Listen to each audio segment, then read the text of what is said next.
যে আজি বডলেণ্ডত 2020 চনৰ চুক্তিৰ পিছত ইমান শান্তি আৰু ষ্টেবিলিটি আহি গ'ল। जोङो जेरैबायदि बिथांमोननिफ्राय आसा खालामदोंमोन लिडार दं होननानै बिथांमोननिफ्राय जों जेरैबायदि फिथाइ मोननांगौमोन जों बेखिनि फिथाइखौ जों दिनै मोननो हायाखै।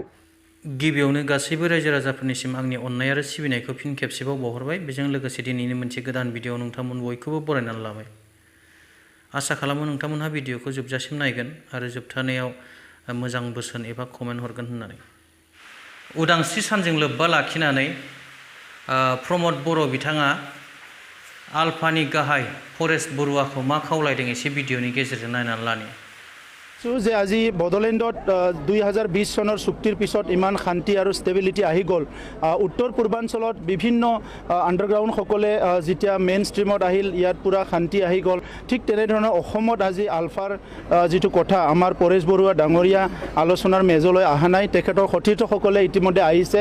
মই পৰেশ বৰুৱা ডাঙৰীয়াক অসমখনৰ স্বাৰ্থত অসমৰ প্ৰায় 4.3 কোটি নাগৰিকৰ স্বাৰ্থত অসমখনত ষ্টেবিলিটি অনাৰ স্বাৰ্থত আৰু তেখেতৰ যিটো সপোন যে এটা এডভান্স অসমীয়া সমাজ গঢ়াৰ যিটো তেখেতৰ সপোন সেইটো বাস্তৱত ৰূপায়ণ কৰাৰ স্বাৰ্থত আজিৰ নেতৃত্বই যিটো আহ্বান কৰিছে তেখেতে সেইটো একচেপ্ট কৰাটো উচিত।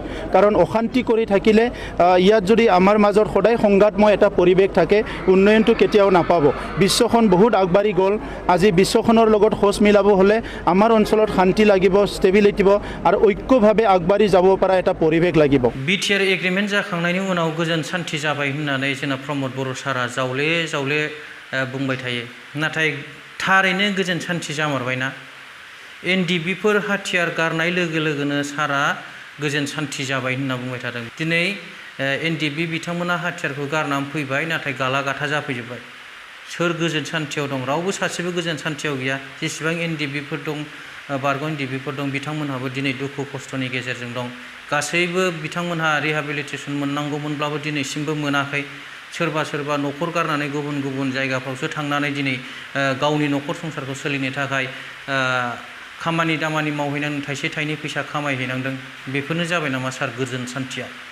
आरो बिनि अनगायैबो सारा बुंदोंमोन बिटिआर एग्रिमेन्टनि गेजेरजों रोजा रोजा बर' लाइमोनफोरखौ साख्रि होगोन माबा होगोन बायदिसिना होननानै। नाथाय बोरै माथो सासेबो बर' लाइमोनफ्रा दासिमबो साख्रि मोनदिया सार। बिदिब्ला बबेखौ जोङो गोजोन सान्थि फैबाय होननानै बुंनो हागोन सार? मैया दाख्लैसो डेलिमिटेसननि फाइनाल ड्राफ्ट ओंखारलांबाय। दा बेखौ लानानै जोंनि क'क्राझार ओनसोलावनो जोबोद दुंहाव थासारि। दिनै बनरगाव बायदि जायगायाव बेसेबां दावराव डेलिमिटेसनखौ लानानै नांगौ बायदि रायजो राजानि लुबैनाय बायदि जायाखै होननानै। अब्ला सार बोरैहाय गोजोना फैखो? माब्रै गोजोन सान्थि जाबाय? नै आरोबाव बेखौ लानानैनो दावराव दावसि गावजों गाव नांलाय खमलाय जागोन। पार्टि माबा माबि लालायनानै आरोबाव दावराव जागोन।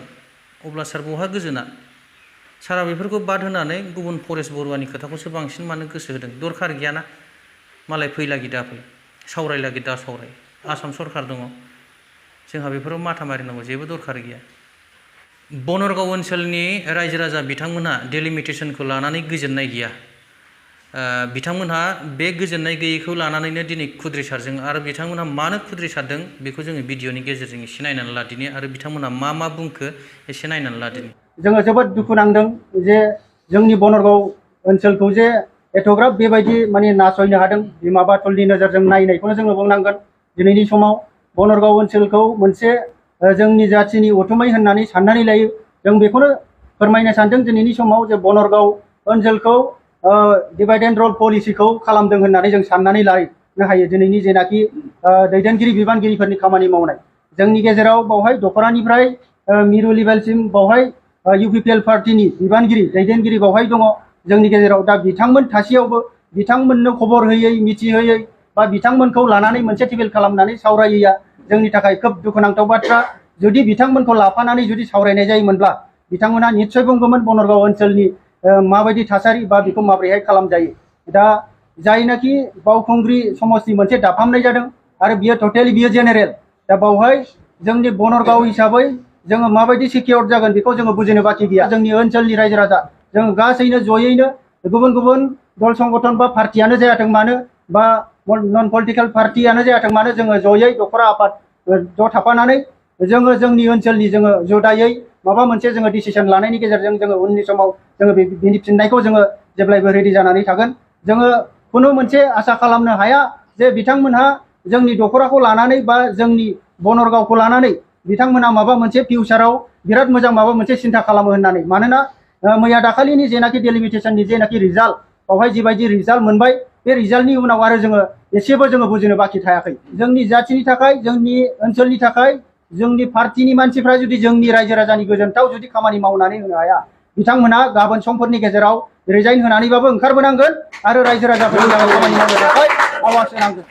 भिडिअखौ नायखांनायनि उनाव जोङो हमनो हाबाय जे बिथांमोनहा जोबोद माने खुद्रिसारनाय अबस्थायाव दङ बिथांमोनहा जोबोद बोराबदों जे बे डिलिमिटेसननि सायाव बिथांमोनहा एसेबो गोजोननाय गैया अब्ला मा हिसाबैथो रायजो राजाफ्रा बिटिसि ओनसोला सान्थि गोजोन जाबाय होननानै जोंना प्रमद बर' सारा बुङो आरो बिनि अनगायैबो नै दाख्लैसो साननैसो सिगां जोंना लरेन्स इस्लारि साराबो बुंदोंमोन जे डिलिमिटेसना रायजो राजाफोरनि लुबैनाय बायदिनो जादों अब्ला नायदो रायजो राजाफ्रानो नुबाय लरेन्स इस्लारि सार बुंनाय खोथाखौबो आरो दिनैहाय फिन रायजो राजाफ्रानो बे डिलिमिटेसनाव गोजोननाय गैया होननानै दिनैहाय खुद्रिसारबाय अब्ला सान्थिया बबेहाय गोजोना बबेहाय प्लिज कमेन्ट खालामदो दिनैनि भिडिअआ एसेनोसै।